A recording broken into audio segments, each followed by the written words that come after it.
저는 제 공장을 제 손으로 불태워버리고 싶었습니다. 그날 아침 은행에서 전화를 받고 나오는 길이었습니다. 가슴이 찢어지는 것보다 더 아픈 감각이 있더군요. 부도 처리되었습니다. 라는 그 한마디가 제 인생을 통째로 잘라냈습니다. 1988년 부산 영도였습니다.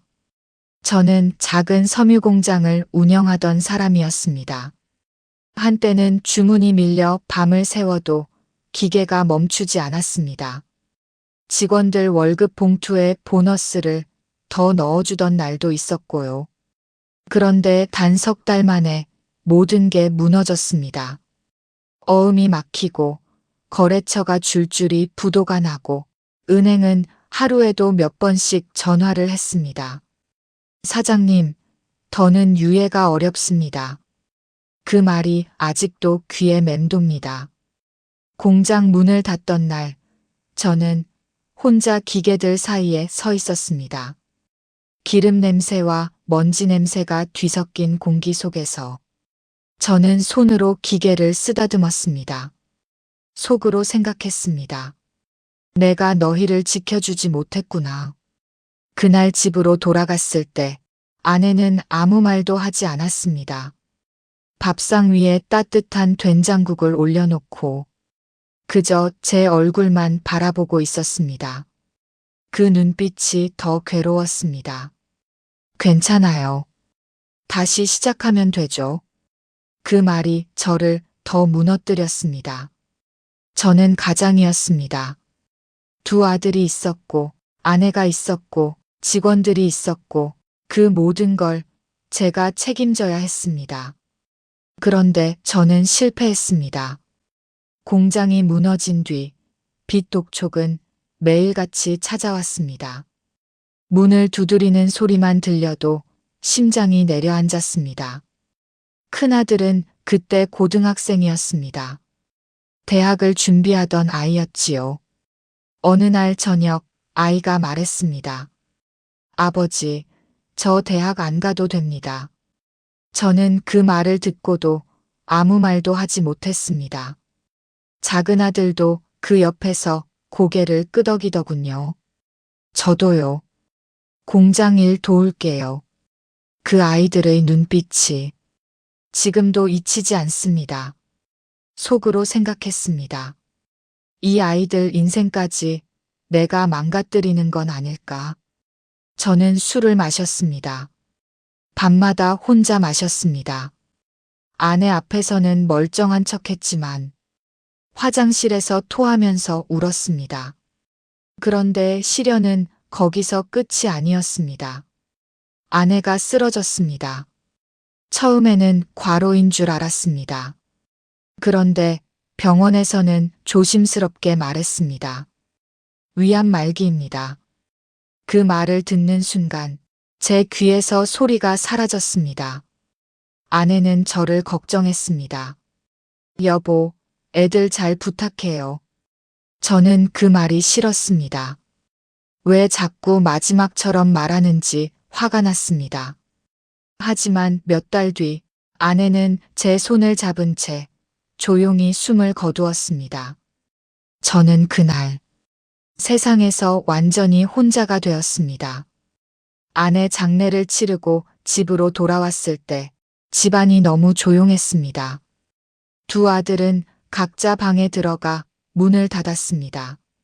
저는 거실 한가운데 앉아 아무것도 하지 못하고 있었습니다. 속으로 생각했습니다. 이게 벌인가? 내가 잘못 살아서 이런 벌을 받는 건가? 저는 종교도 없던 사람이었습니다. 그런데 그때 처음으로 교회를 찾았습니다. 무언가 붙잡지 않으면 정말로 무너질 것 같았기 때문입니다. 교회에서 봉사를 시작했습니다. 주방에서 설거지를 하고 의자 정리를 하고 아이들 간식을 나눠주었습니다.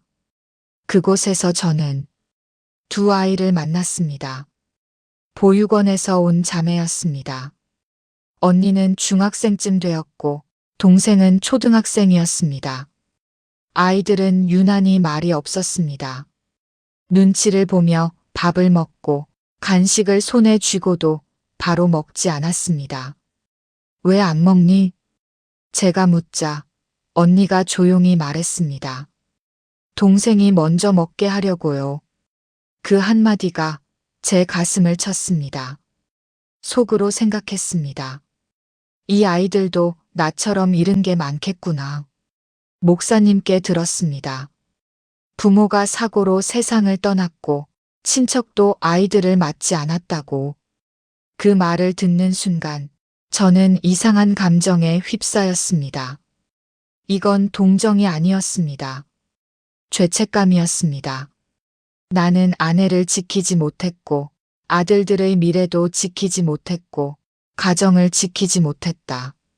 그런데 저 아이들은 아예 시작조차 못해본 인생이었습니다. 어느 날 저는 그 자매를 데리고 근처 분식집에 갔습니다. 동생이 떡볶이를 먹다 말고 말했습니다. 아저씨는 왜 우리한테 잘해주세요? 저는 대답을 하지 못했습니다. 그날 밤 집으로 돌아와 한참을 생각했습니다. 속으로 생각했습니다. 내가 다시 아버지가 될 수 있을까? 그리고 저는 돌이킬 수 없는 결심을 했습니다. 목사님, 제가 저 아이들을 맡겠습니다. 목사님은 놀라셨습니다. 강 집사님, 이미 두 아들이 있으시잖아요. 저는 고개를 끄덕였습니다. 그래도 책임지고 싶습니다. 지금 생각하면 그 말은 참 오만했습니다. 저는 책임이라는 단어로 제 죄책감을 덮으려 했던 겁니다. 그날 저녁 두 아들을 거실에 앉혔습니다. 아버지가 할 말이 있다. 아이들은 조용히 저를 바라봤습니다. 아버지가 두 아이를 입양하려고 한다. 공기가 멈춘 것 같았습니다. 큰아들이 먼저 물었습니다. 왜요? 그 한마디에 저는 준비해둔 말을 잊어버렸습니다. 그 아이들 부모가 없단다. 작은 아들이 조용히 말했습니다. 우리도 엄마 없어요. 그 말이 가슴에 박혔습니다. 저는 대답하지 못했습니다. 속으로 생각했습니다. 그래도 해야 한다. 이게 내가 다시 살아가는 방법이다. 아버지가 결정했다. 그렇게 말해버렸습니다. 아이들의 표정이 굳었습니다. 그 눈빛을 저는 외면했습니다. 입양 절차는 생각보다 빨랐습니다. 집에 작은 침대를 들이고 옷장을 새로 사고 방을 정리했습니다. 자매가 처음 집에 들어오던 날 동생은 제 손을 꼭 잡았습니다. 아빠라고 불러도 돼요? 그 한마디에 저는 눈물이 쏟아졌습니다. 그래. 저는 울면서 대답했습니다. 그런데 그 순간 문득 거실 한쪽에 서 있던 두 아들의 얼굴이 보였습니다. 아무 말도 하지 않고 서로를 바라보고 있었습니다. 그 표정이 제 가슴을 스쳤습니다. 하지만 저는 애써 모른 척 했습니다. 속으로 생각했습니다. 시간이 지나면 괜찮아질 거다. 아이들은 이해할 거다. 저는 그때 몰랐습니다. 그날이 우리 가족이 갈라지기 시작한 날이라는 걸. 그리고 더 몰랐습니다. 제가 사랑이라 믿은 선택이 훗날 우리 모두를 시험하게 될 줄은요.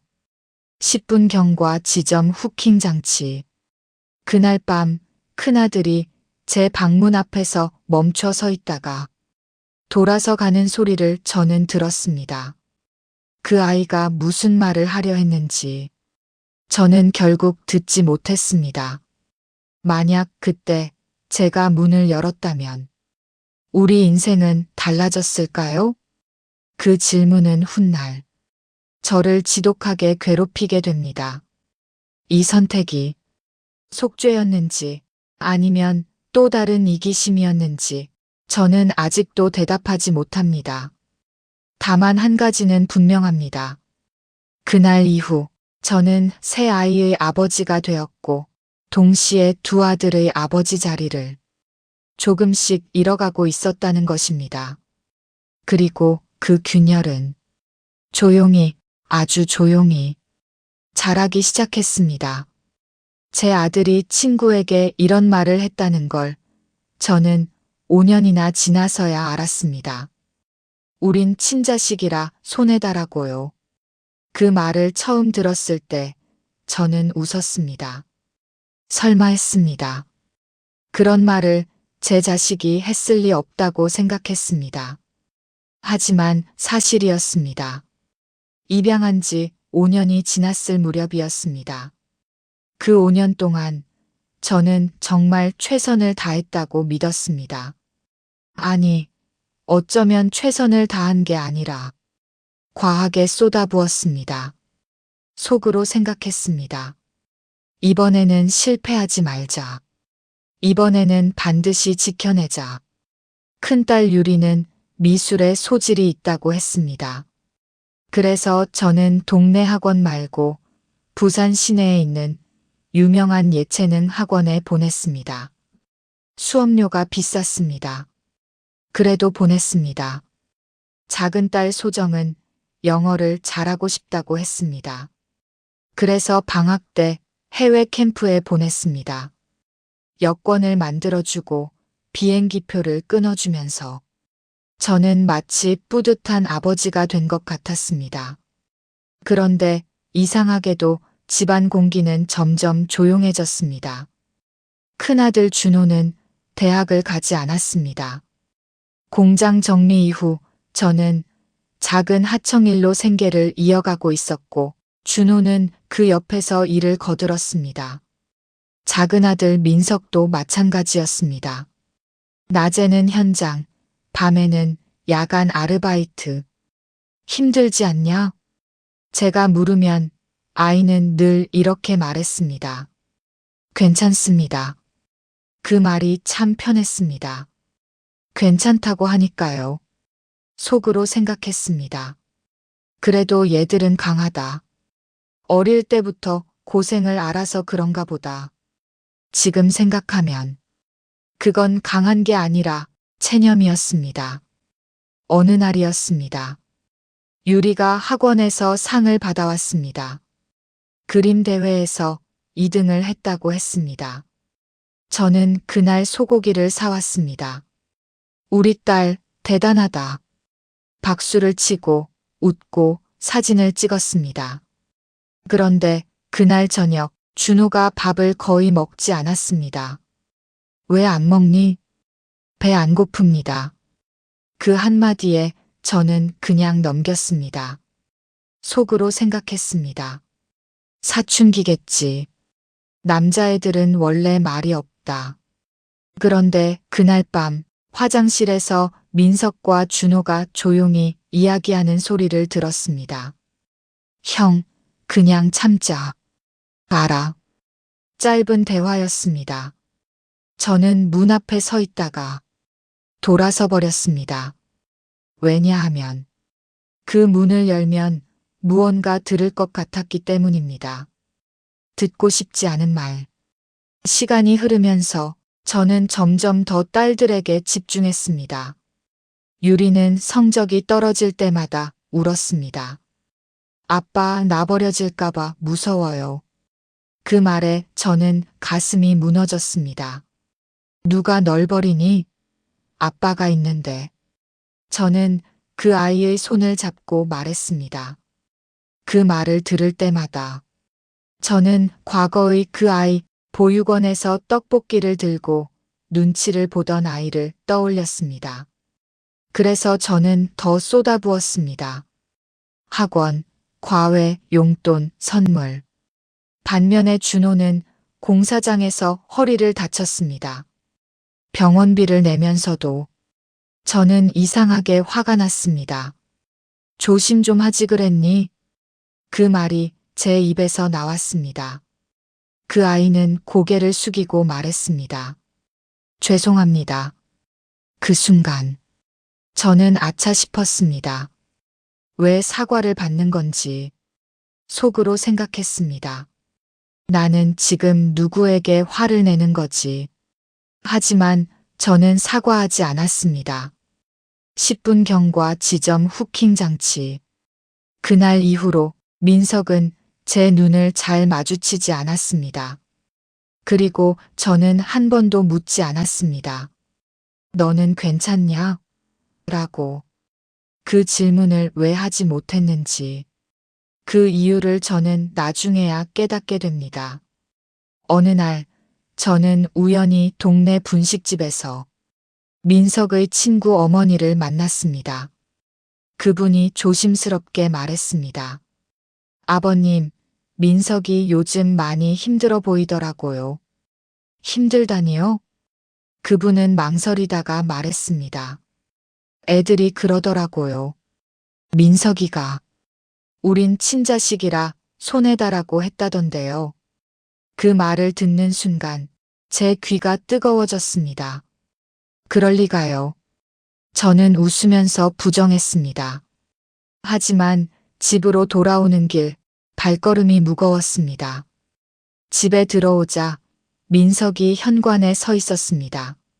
아버지, 저는 평소처럼 말했습니다. 왜? 아이는 잠시 머뭇거리더니 말했습니다. 아버지는 우리보다 누나들이 더 중요하죠? 그 질문은 조용했지만 칼날 같았습니다. 저는 화를 냈습니다. 그게 무슨 말이냐?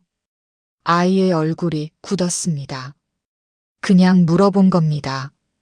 그리고 방으로 들어가 버렸습니다. 문이 닫히는 소리가 유난히 크게 들렸습니다. 속으로 생각했습니다. 아니다. 나는 공평하다. 나는 다 똑같이 사랑한다. 하지만 정말 그랬을까요? 저는 제 자신을 설득하기 시작했습니다. 딸들은 상처가 많다. 아들들은 그래도 강하다. 아들들은 이해할 것이다. 그렇게 생각하면 마음이 편했습니다. 유리가 한 번은 말했습니다. 아빠는 왜 오빠들한테는 안 혼내요? 저는 웃으면서 말했습니다. 걔네는 원래 착해. 그 말이 아들들의 가슴을 어떻게 만들었을지 그때는 몰랐습니다. 준호가 어느 날 술에 취해 들어왔습니다. 처음 보는 모습이었습니다. 왜 이러니? 그 아이는 웃었습니다. 괜찮습니다. 아버지. 그 웃음이 이상했습니다. 비어 있었습니다. 아버지는 좋은 사람입니다. 그 말이 비수처럼 느껴졌습니다. 왜 그런 말을 하니? 그냥요. 그날 밤 저는 잠을 이루지 못했습니다. 속으로 생각했습니다. 혹시 내가 속죄를 하고 있는 건 아닐까?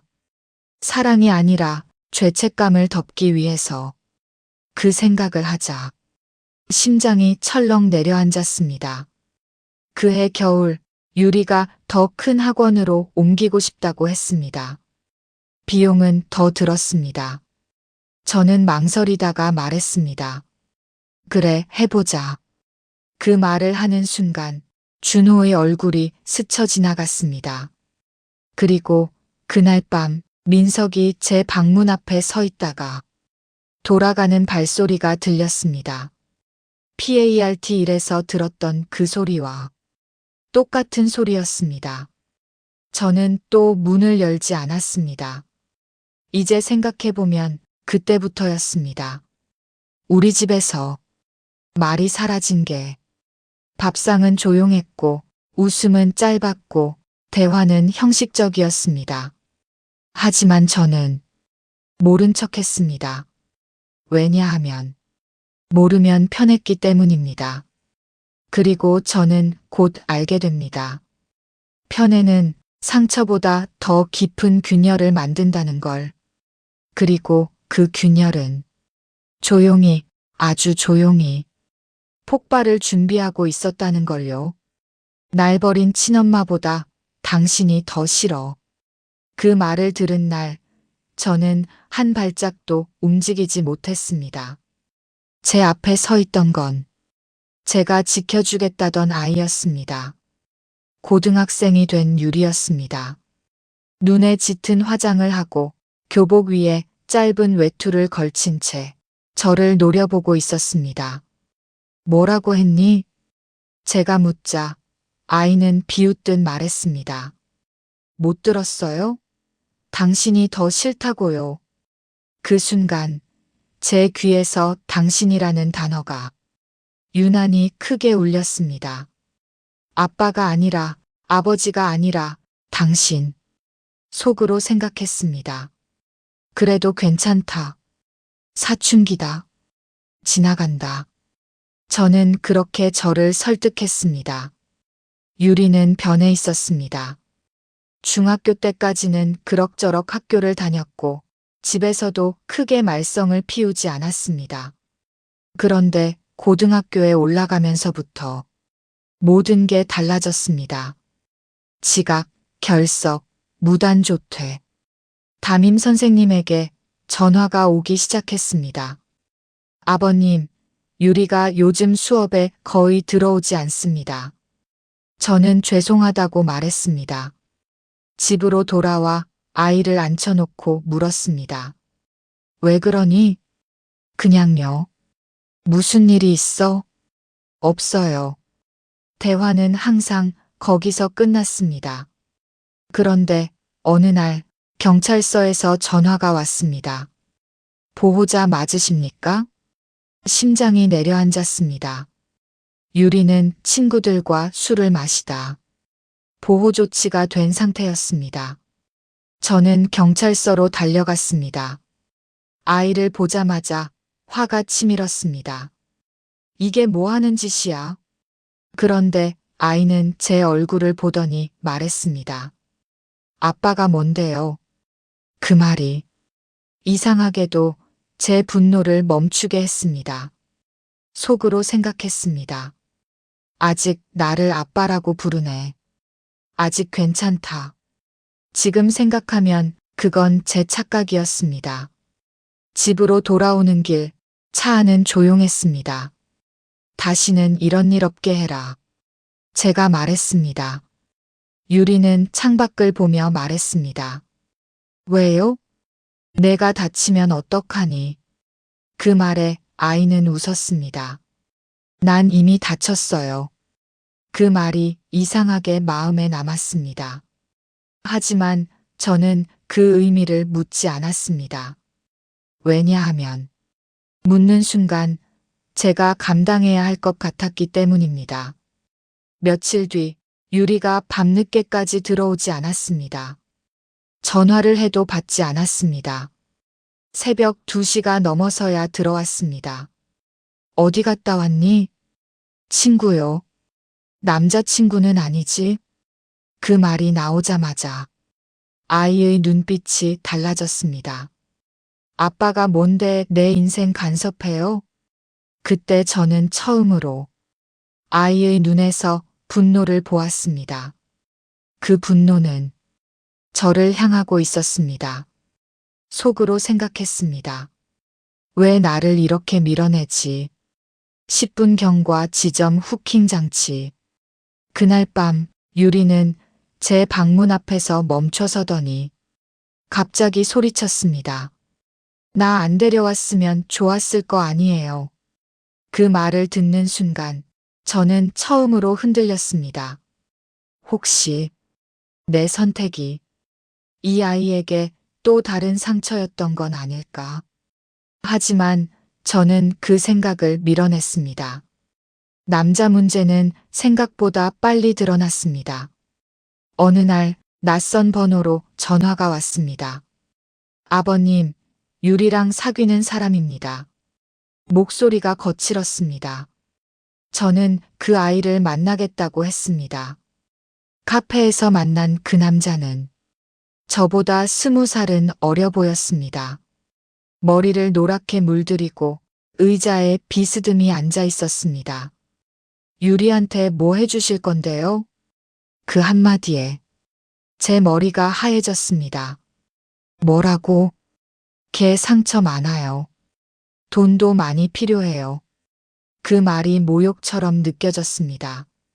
집으로 돌아와 유리를 불렀습니다. 그 남자 만나지 마라. 왜요? 좋은 애 아니다. 아빠는 뭐가 좋은데요? 그 순간 아이가 소리쳤습니다. 날 버린 친엄마보다 당신이 더 싫어. 그 말이 다시 한번 제 가슴을 찔렀습니다.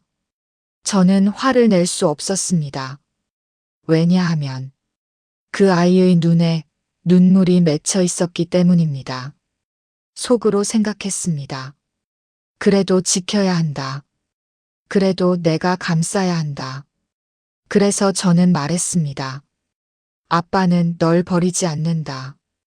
그 말이 그 아이에게는 더 큰 압박이었을지도 모릅니다. 그 사이 아들들의 표정은 점점 굳어갔습니다. 준호는 유리의 문제를 들을 때마다 입을 꾹 다물었습니다. 민석은 어느 날 말했습니다. 왜 누나는 잘못해도 괜찮아요? 저는 대답했습니다. 걔는 상처가 많다. 민석은 조용히 말했습니다. 그럼 우리는 상처 없어요? 그 질문에 저는 답하지 못했습니다. 속으로 생각했습니다. 아들들은 이해할 거다. 시간이 지나면 괜찮아진다. 하지만 시간이 지나도 괜찮아지지 않았습니다. 오히려 집안의 공기는 더 무거워졌습니다. 유리는 가출을 했습니다. 이틀 동안 연락이 끊겼습니다. 저는 경찰서와 친구 집을 전전했습니다. 돌아온 아이는 지친 얼굴로 말했습니다. 그냥 나 좀 놔둬요. 저는 울었습니다. 아빠가 뭘 잘못했니? 아이의 대답은 없었습니다. 그 침묵이 더 무서웠습니다.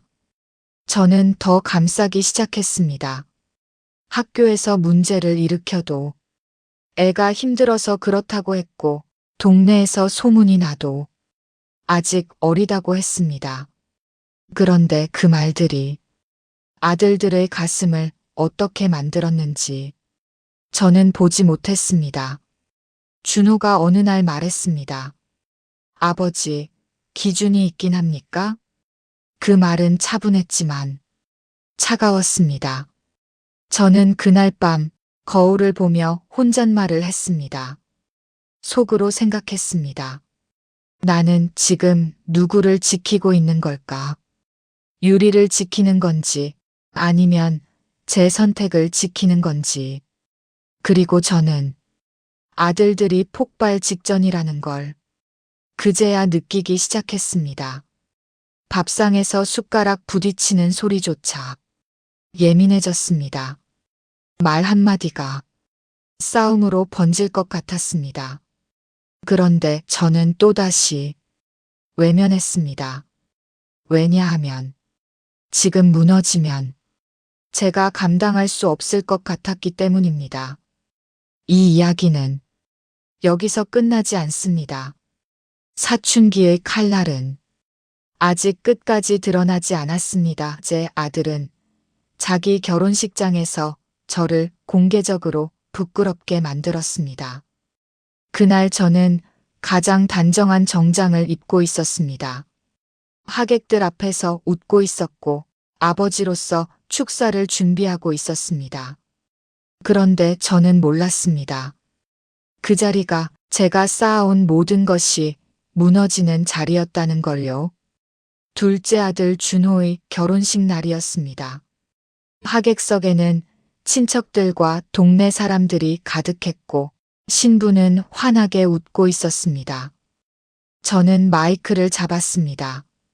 우리 준호가 이렇게 훌륭하게 자라서 말을 시작하면서 저는 익숙한 방식으로 이야기를 풀어갔습니다.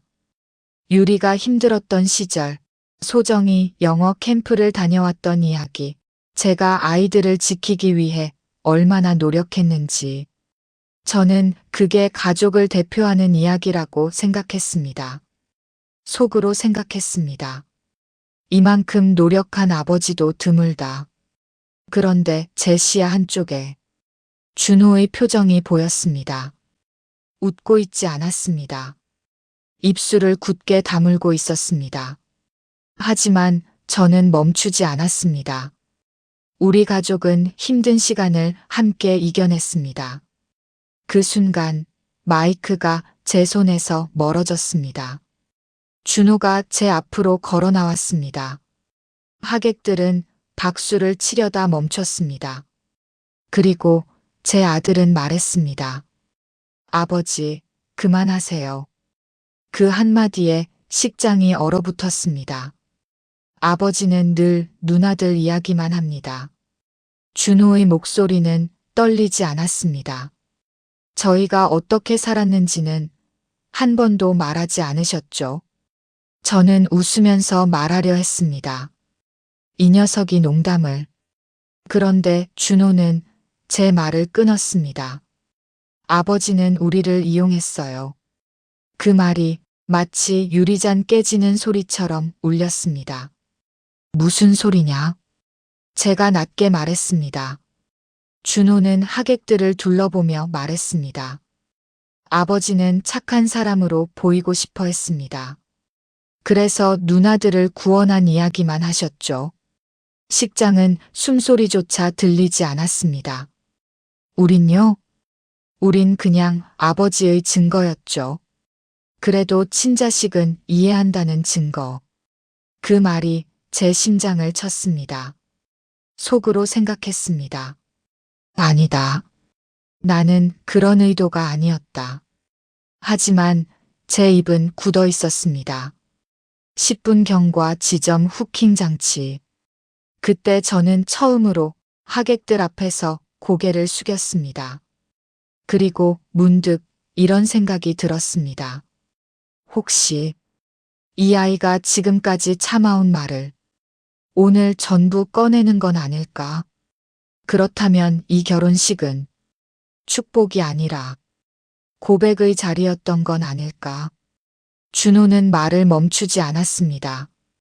아버지는 늘 말씀하셨죠. 걔네는 상처가 많다고. 하객들 사이에서 웅성거림이 일어났습니다. 그럼 우리는요? 우리는 상처가 없었습니까? 그 질문에 저는 대답할 수 없었습니다. 그 아이의 눈빛은 분노가 아니라 오랫동안 눌러온 피로였습니다. 아버지, 저 대학 포기했습니다. 공사판에서 허리 다쳤습니다. 그때 아버지가 뭐라고 했는지 기억하세요? 저는 숨이 막혔습니다.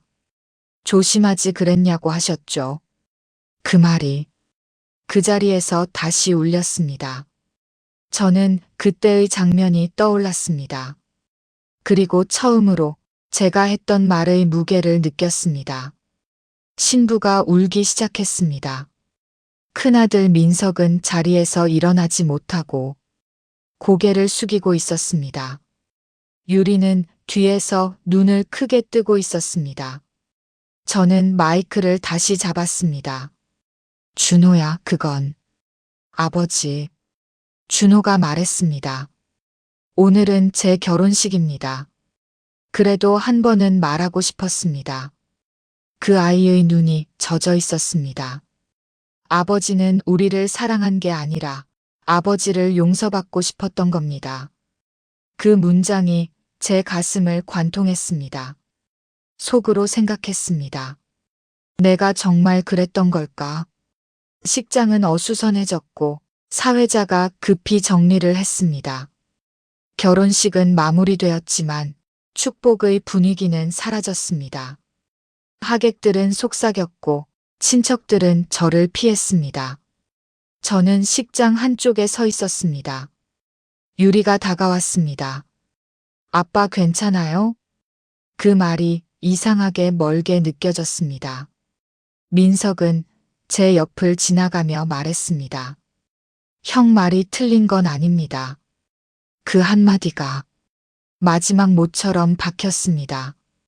집으로 돌아오는 길, 차 안은 아무도 말을 하지 않았습니다.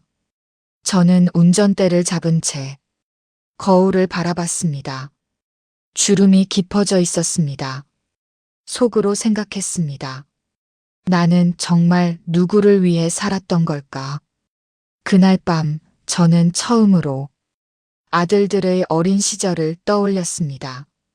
대학을 포기하던 날, 공사판으로 나가던 날, 말없이 참고 있던 얼굴들.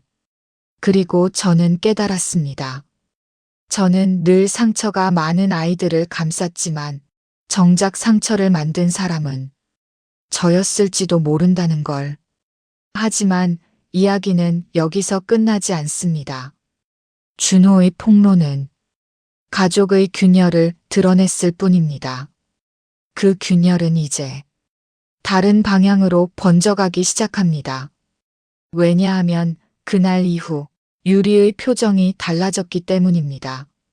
그리고 저는 곧 알게 됩니다.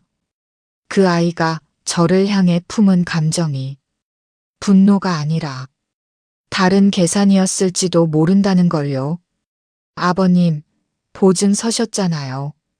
이번 주까지 상환 안 되면 법적 절차 들어갑니다.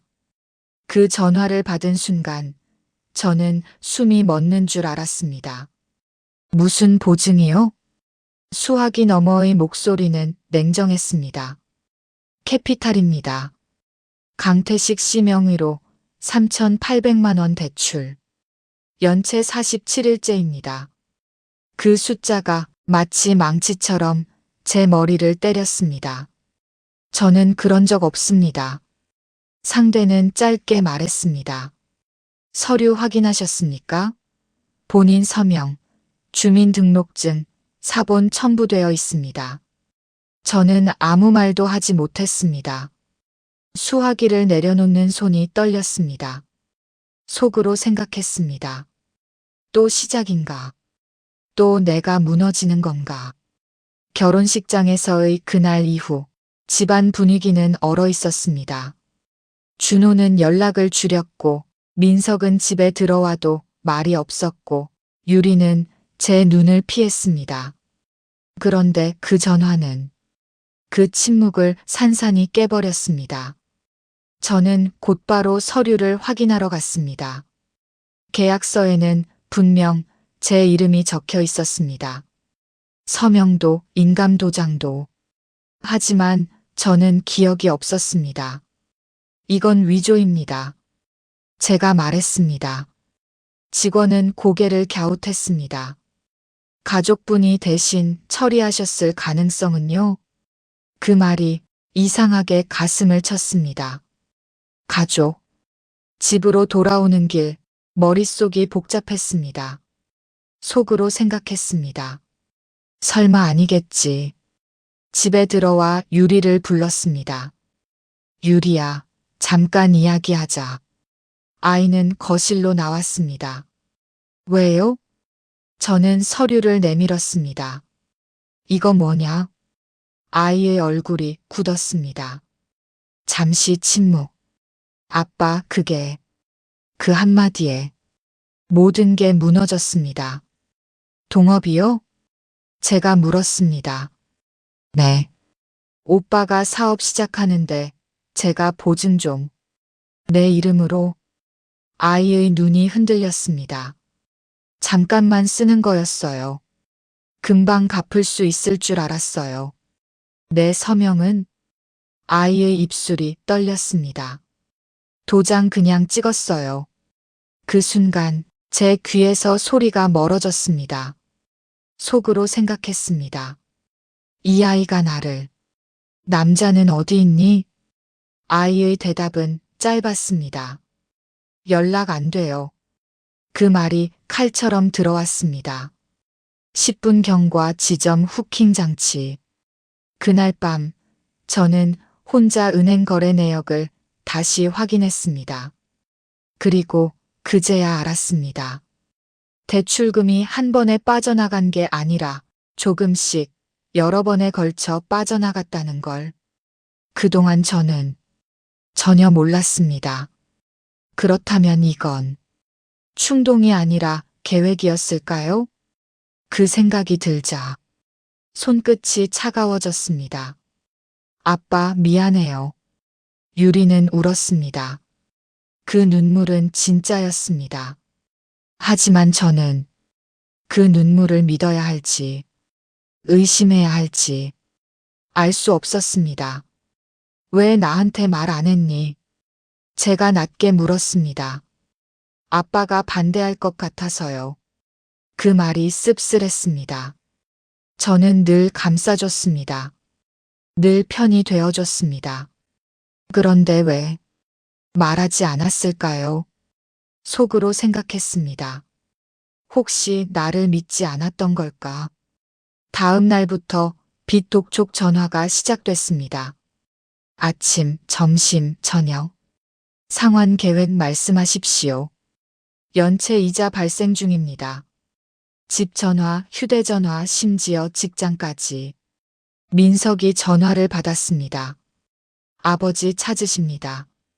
그 눈빛이 결혼식 날의 준호와 닮아 있었습니다. 저는 유리의 남자를 찾아 나섰습니다. 주소를 알아내 찾아갔지만 이미 이사간 뒤였습니다. 주변에서는 이렇게 말했습니다. 그 친구 원래 좀 그래요. 그 한마디에 제 다리가 풀렸습니다. 집으로 돌아와 유리를 불렀습니다. 끝난 거냐? 아이는 고개를 끄덕였습니다. 연락 끊겼어요. 그날 밤 유리는 방에서 나오지 않았습니다. 저는 거실에 앉아 천장을 바라봤습니다.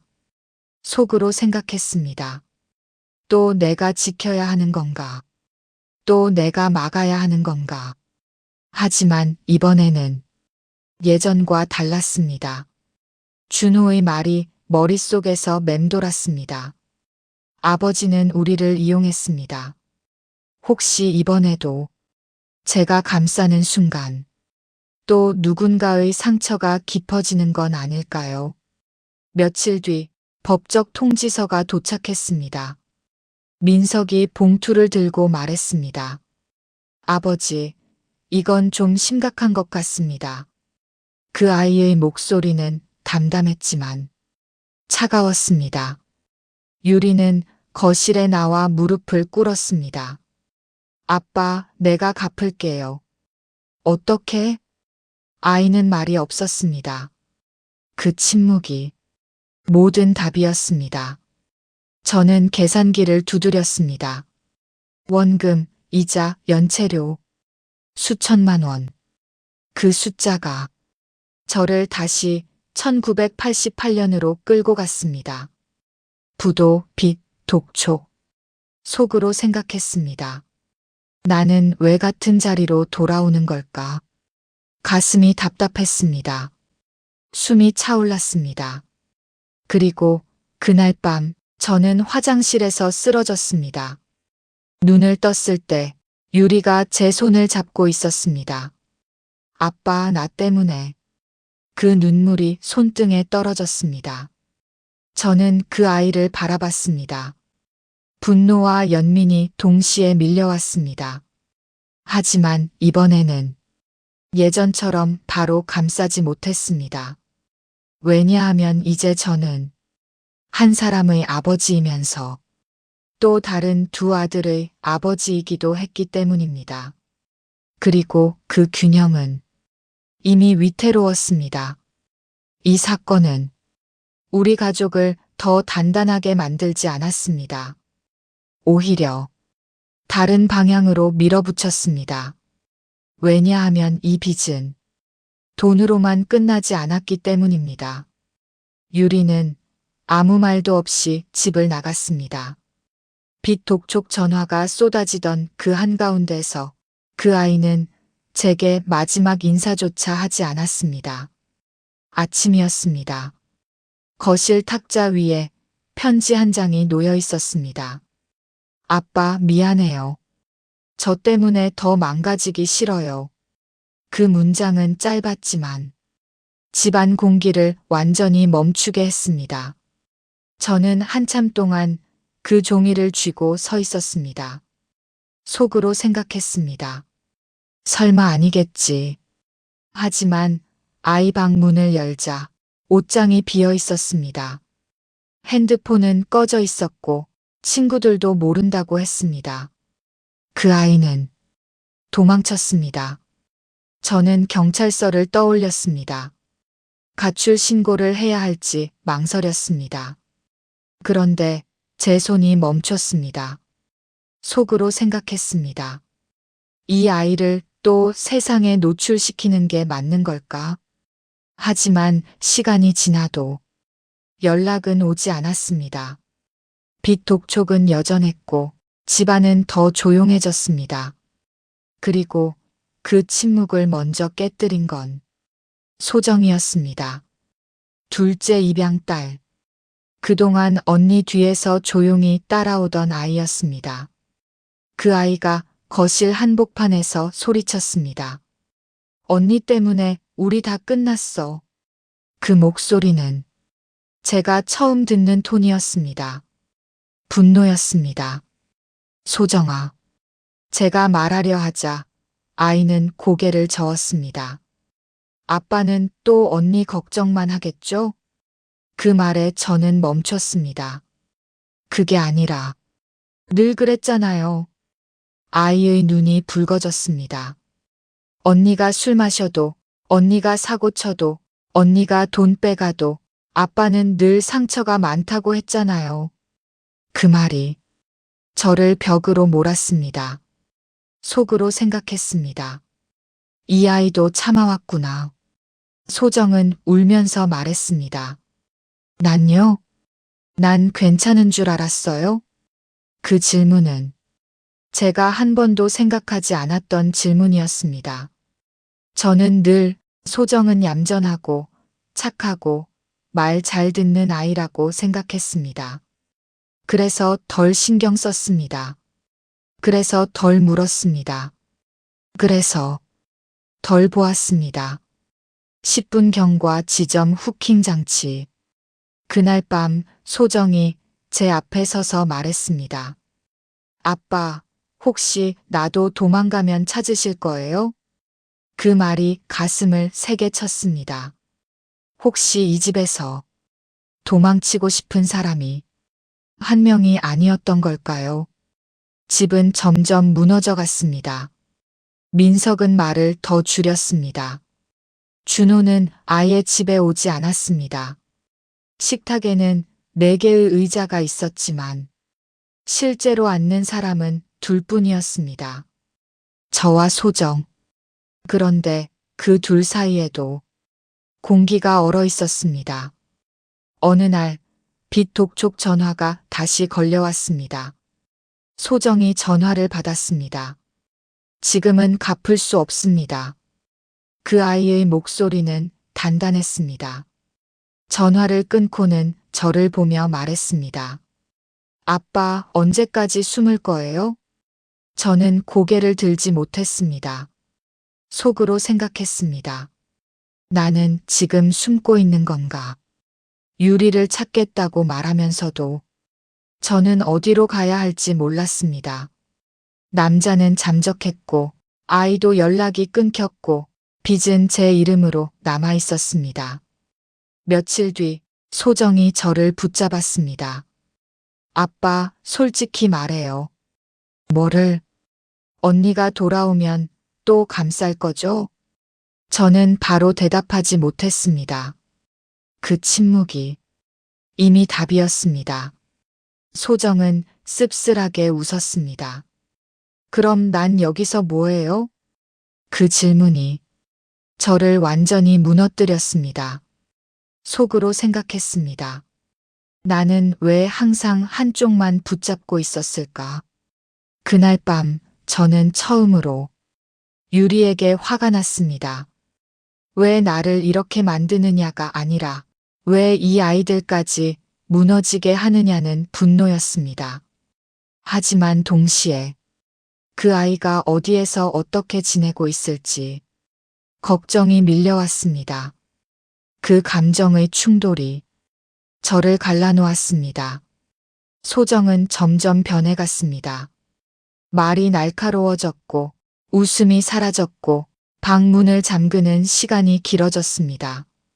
한 번은 식탁을 치며 말했습니다. 우린 가족 아니에요. 그냥 서로 버티는 사람들일 뿐이에요. 그 말이 집안에 울렸습니다. 가족이 산산조각 난다는 게 이런 느낌이었을까요? 누가 크게 싸운 것도 아닌데 조용히, 아주 조용히 부서지는 느낌. 저는 유리를 찾아다녔습니다. 친구 집, 예전 학원, 심지어 남자의 옛 주소까지. 하지만 흔적은 없었습니다. 집으로 돌아올 때마다 소정의 눈빛이 저를 스쳤습니다. 또 언니 찾으러 갔다 왔구나. 그 눈빛에는 체념과 분노가 섞여 있었습니다. 어느 날 밤 저는 거실에서 혼자 앉아 있었습니다. 전화벨이 울렸습니다. 낯선 번호였습니다. 숨이 멎는 줄 알았습니다. 하지만 받지 못했습니다. 왜냐하면 그 순간 이 생각이 들었기 때문입니다. 속으로 생각했습니다. 만약 그 애가 아니라면 나는 또 무너질 텐데. 그렇게 저는 벨소리가 멈출 때까지 가만히 앉아 있었습니다. 이제 우리 집은 두 번 무너졌습니다. 첫 번째는 공장이었고, 두 번째는 결혼식이었고, 세 번째는 도망이었습니다. 하지만 저는 아직도 이걸 끝이라고 믿지 않았습니다. 왜냐하면 아직 말하지 않은 사람이 있었기 때문입니다. 그동안 가장 조용했던 사람, 민서.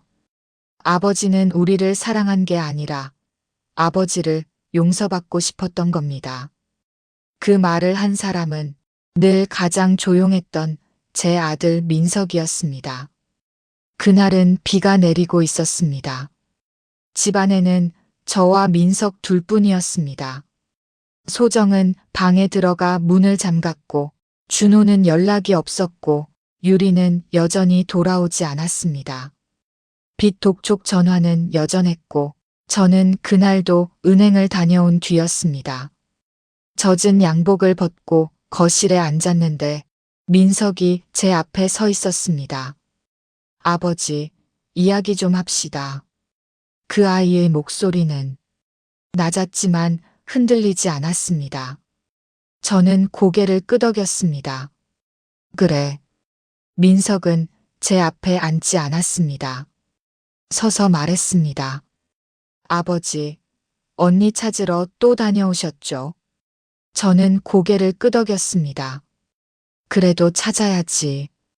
그 아이는 한숨을 쉬었습니다. 아버지는 항상 그래요.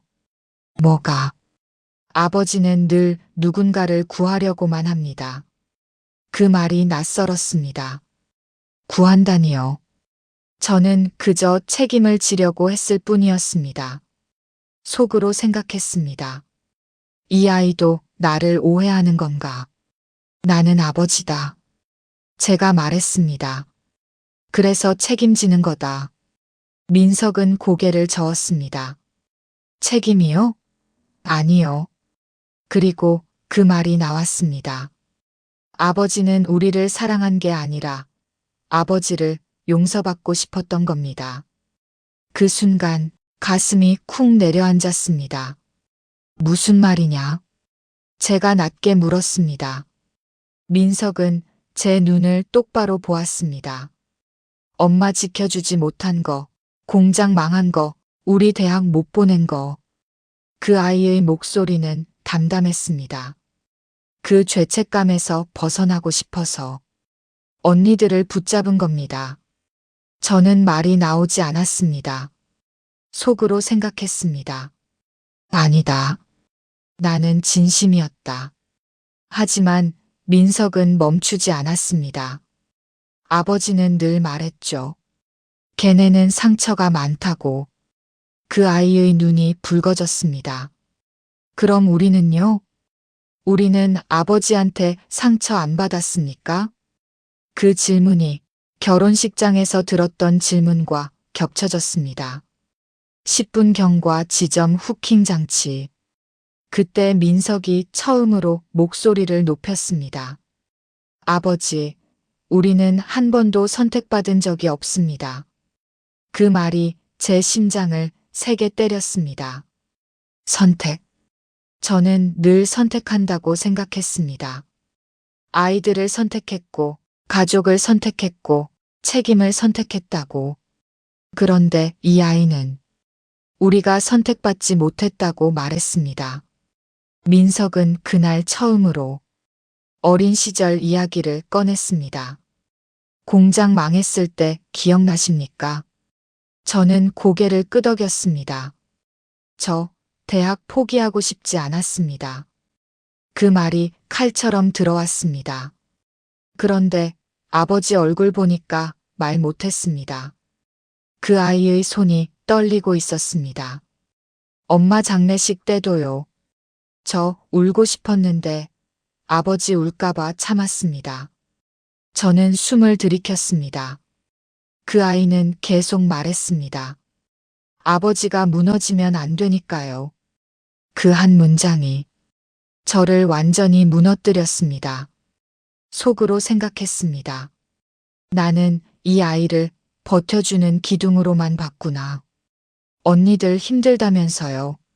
민석이 말했습니다. 그래서 아버지는 늘 그쪽으로 갔습니다. 그 아이의 목소리가 낮아졌습니다. 우린요? 우린 강하니까 괜찮다면서요. 저는 그 말을 기억했습니다. 얘들은 강하다. 제가 스스로를 안심시키기 위해 수없이 했던 말. 그 말이 이 아이에게는 외면이었습니다. 저는 그 자리에서 처음으로 고개를 숙였습니다. 민석아, 나는 말이 이어지지 않았습니다. 사과를 해야 했습니다. 하지만 입이 떨어지지 않았습니다. 왜냐하면 인정하는 순간 제가 쌓아온 아버지라는 자리가 무너질 것 같았기 때문입니다. 속으로 생각했습니다. 이제야 들리는구나. 이 아이의 목소리가. 민석은 마지막으로 말했습니다. 아버지, 언니 돌아와도 괜찮습니다. 저는 놀랐습니다. 하지만 이번엔 아버지가 아니라 언니가 책임지게 하십시오. 그 말이 이상하게 가슴에 남았습니다. 그날 밤 저는 혼자 거실에 앉아 있었습니다. 빗소리가 창문을 두드렸습니다. 저는 처음으로 제 자신에게 물었습니다. 나는 왜 그렇게까지 감쌌을까? 사랑이었을까요? 아니면 속죄였을까요? 유리를 붙잡으면서 저는 제 과거를 붙잡고 있었던 건 아닐까요? 민석의 말이 계속 맴돌았습니다. 아버지는 용서받고 싶었던 겁니다. 저는 그날 처음으로 울었습니다. 아무도 없는 거실에서 아이들 몰래 울던 예전과는 다르게 숨을 참지 않고 울었습니다. 그리고 저는 결심했습니다. 다시 돌아온다면 이번에는 다르게 하겠다고. 감싸는 게 아니라 세우겠다고. 그 결심이 곧 시험을 받게 될 줄은 그때는 몰랐습니다. 왜냐하면 며칠 뒤 낯선 번호로 전화가 걸려오기 때문입니다. 그리고 그 전화는 도망쳤던 유리의 목소리였습니다. 아빠, 저 집에 가도 돼요? 그 전화는 새벽 2시에 걸려왔습니다. 1년 만이었습니다. 그동안 저는 수없이 그 아이를 상상했습니다. 밥은 먹고 있는지, 어디서 자고 있는지, 살아는 있는지. 그런데 막상 목소리를 듣는 순간 가슴이 뛰지 않았습니다. 차가워졌습니다. 어디냐? 제가 묻자 아이는 짧게 말했습니다. 부산역이요. 빗소리가 전화기 너머로 들렸습니다. 부산역 대합실 구석에서 유리를 찾는 건 어렵지 않았습니다. 아이의 얼굴을 보는 순간 저는 발걸음이 멈췄습니다. 살이 많이 빠져 있었고, 눈 밑은 검게 꺼져 있었고, 입술은 터져 있었습니다. 팔목에는 멍자국이 보였습니다. 누가 그랬니? 제가 낮게 묻자 아이는 고개를 저었습니다. 괜찮아요. 그 말이 가장 무서웠습니다. 괜찮지 않은 얼굴이 괜찮다고 말할 때 속으로 생각했습니다. 내가 또 늦었구나. 차 안에서 유리는 조용히 말했습니다. 그 사람 돈 다 가져갔어요. 남자 이야기였습니다. 저 때리기도 했어요. 그 말을 할 때조차 아이의 표정은 덤덤했습니다. 빚 독촉도 저한테 와요. 신용도 다 망가졌어요. 그 말 한마디 한마디가 제 과거를 건드렸습니다. 부도, 독촉, 무너짐. 그 모든 단어가 다시 떠올랐습니다. 속으로 생각했습니다. 지금 당장 안아야 하나? 아니면 집 앞에 도착했을 때 저는 차 문을 바로 열지 않았습니다. 핸들을 잡은 채 한참을 앉아 있었습니다. 유리가 조심스럽게 말했습니다. 아빠 나 또 버릴 거예요? 그 질문이 가슴을 찔렀습니다. 10분 경과 지점 후킹 장치. 저는 그때 1년 전 민석이 했던 말을 떠올렸습니다. 이번엔 언니가 책임지게 하십시오. 그 문장이 머릿속을 맴돌았습니다. 지금 문을 열면 예전처럼 감싸게 될까요? 아니면 이번엔 달라질 수 있을까요? 저는 결국 차 문을 열었습니다. 들어가자. 유리는 고개를 숙이고 집 안으로 들어왔습니다. 거실 불빛 아래에서 소정이 먼저 아이를 보았습니다. 눈이 마주치는 순간 공기가 얼었습니다. 왜 왔어? 소정의 목소리는 낮았지만 차가웠습니다. 유리는 대답하지 못했습니다. 민석은 방에서 나와 유리를 한 번 보고는 아무 말 없이 물을 떠왔습니다. 그 장면이 이상하게 낯설었습니다. 분노 대신 조용함. 저는 유리를 거실에 앉혔습니다. 병원부터 가자. 아이의 상처를 치료해야 했습니다. 치료실에서 의사가 말했습니다. 타박상입니다. 시간이 필요합니다. 그 말이 몸에만 해당하는 게 아니라는 걸 저는 알고 있었습니다. 집으로 돌아와 저는 유리 앞에 앉았습니다. 그리고 처음으로 감정이 아니라 문장으로 말했습니다. 이번엔 다르다. 유리가 고개를 들었습니다. 아빠, 이번엔 내가 갚아. 아이의 눈이 커졌습니다. 돈도 신뢰도 내가 망가뜨린 것들. 그 말이 차갑게 느껴졌을지도 모릅니다. 하지만 저는 흔들리지 않으려 애썼습니다. 속으로 생각했습니다. 지금 무너지면 다시 반복이다. 유리는 한참을 울다가 말했습니다. 나 할 수 있을까요? 해야 한다. 저는 짧게 대답했습니다. 그날 밤 저는 혼자 거실에 앉아 있었습니다. 유리는 방에서 흐느끼고 있었고 소정은 방문을 닫은 채 나오지 않았고 민석은 말없이 설거지를 하고 있었습니다. 이 집은 여전히 조용했습니다. 하지만 예전과는 달랐습니다. 이번엔 제가 감싸지 않았습니다. 처음으로 조건을 걸었습니다. 그리고 이상하게도 그 말 이후 집안의 공기가 조금 달라졌습니다. 완전히 부서진 건 아니었습니다. 아직 무언가 남아 있었습니다. 며칠 뒤 유리는 직접 채권자에게 전화를 걸었습니다. 제가 갚겠습니다. 그 목소리는 떨렸지만 도망치지 않았습니다. 저는 그 모습을 지켜봤습니다. 속으로 생각했습니다. 이제야 시작인가. 이 귀환이 구원이 될지 또 다른 시험이 될지 저는 아직 모릅니다. 하지만 분명한 건 하나였습니다. 이번엔 제가 아니라 그 아이가 자기 발로 서야 한다는 것. 유리는 새벽 4시에 일어나 공장으로 나갔습니다. 그 아이가 처음 출근하던 날, 저는 일부러 모른 척하고 있었습니다. 문이 열리는 소리를 들었고, 현관에서 신발을 신는 작은 숨소리를 들었습니다. 하지만 저는 방에서 나오지 않았습니다. 속으로 생각했습니다. 이번엔 내가 붙잡지 말자. 이번엔 스스로 가게 두자. 유리는 제가 아는 사람의 작은 제조 공장에 취직했습니다. 라인 작업이었습니다. 손이 빠르고 정확해야 했고, 오래 서 있어야 했습니다. 첫날 퇴근에 돌아왔을 때 아이의 손가락은 빨갛게 부어 있었습니다. 괜찮아요. 그 아이는 먼저 말했습니다. 예전과 다른 점이 하나 있었습니다. 이번엔 변명이 아니라 설명이었습니다. 조금만 지나면 익숙해질 거래요. 저는 고개를 끄덕였습니다.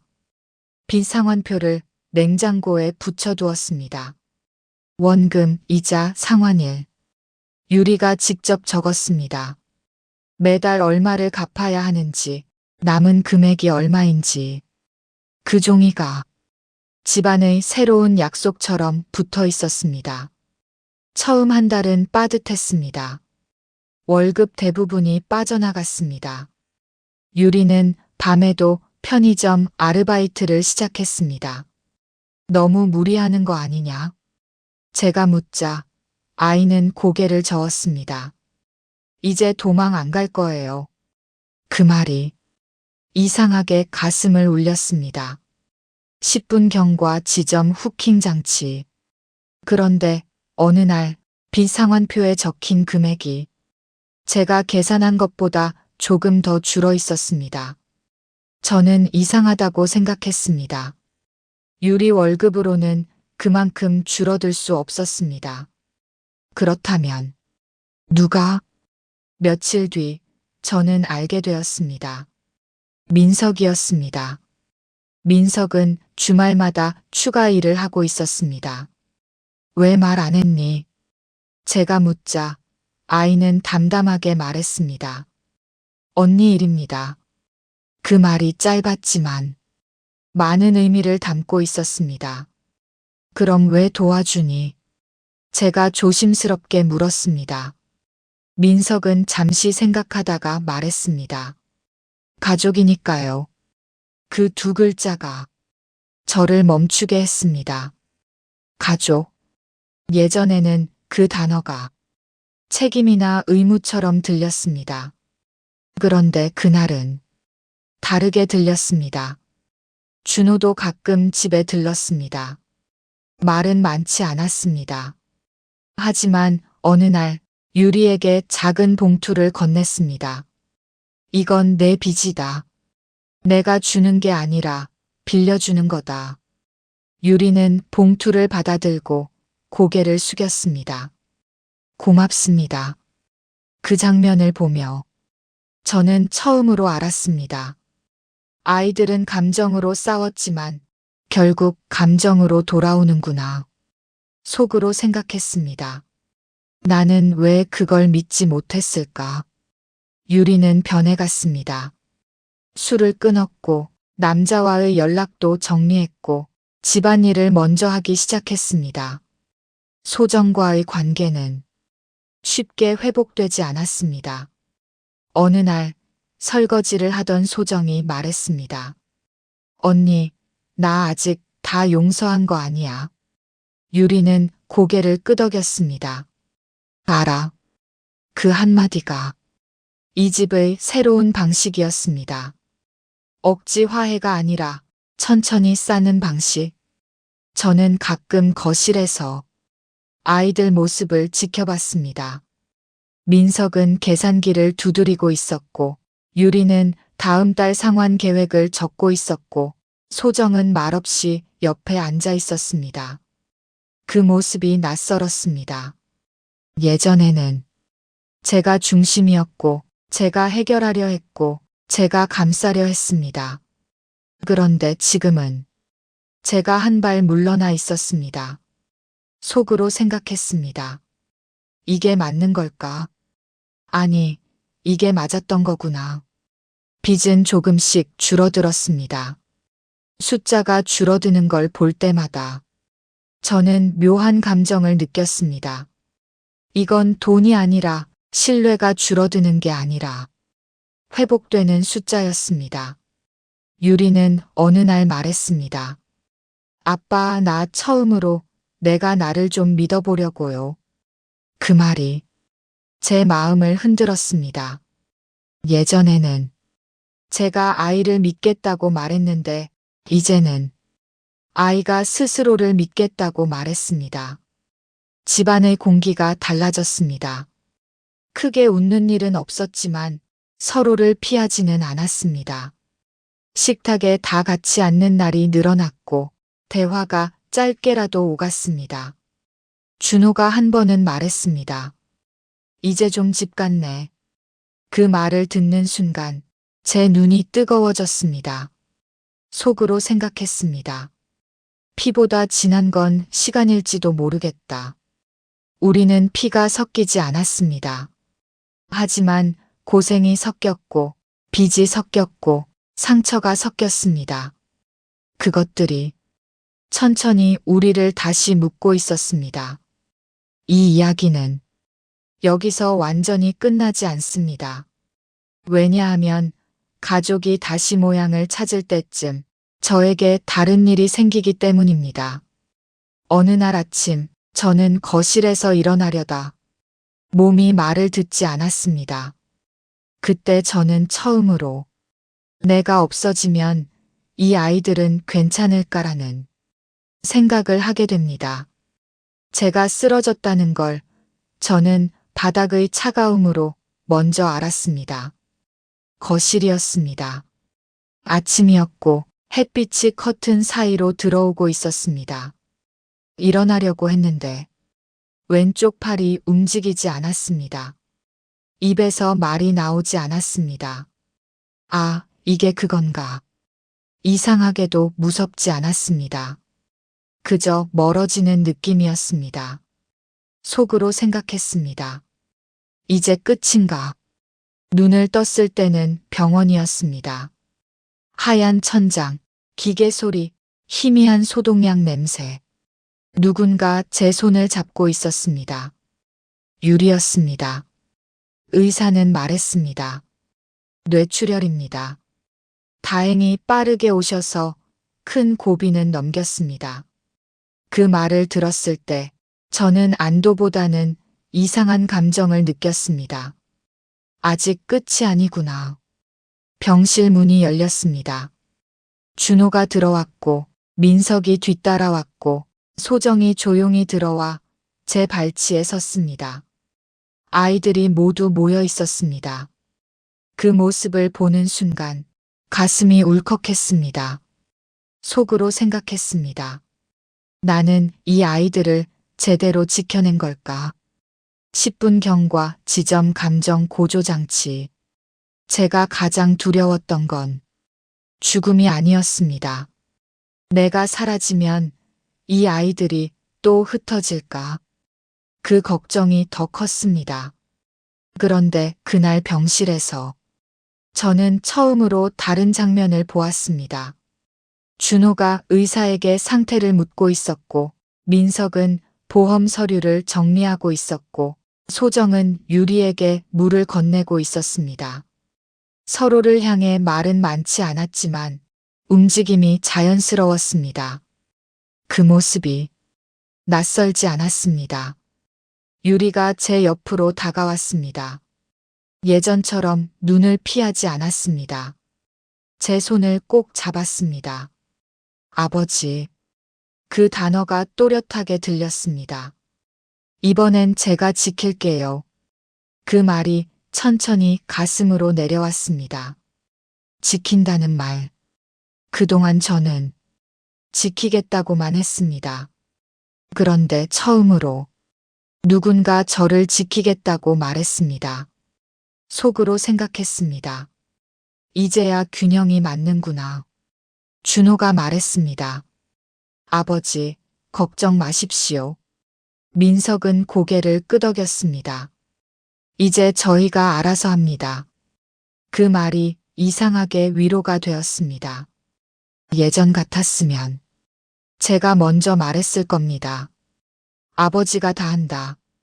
그런데 이제는 아이들이 말하고 있었습니다. 저는 아무 말도 하지 못했습니다. 눈물이 흘렀습니다. 참지 않았습니다. 예전처럼 숨기지 않았습니다.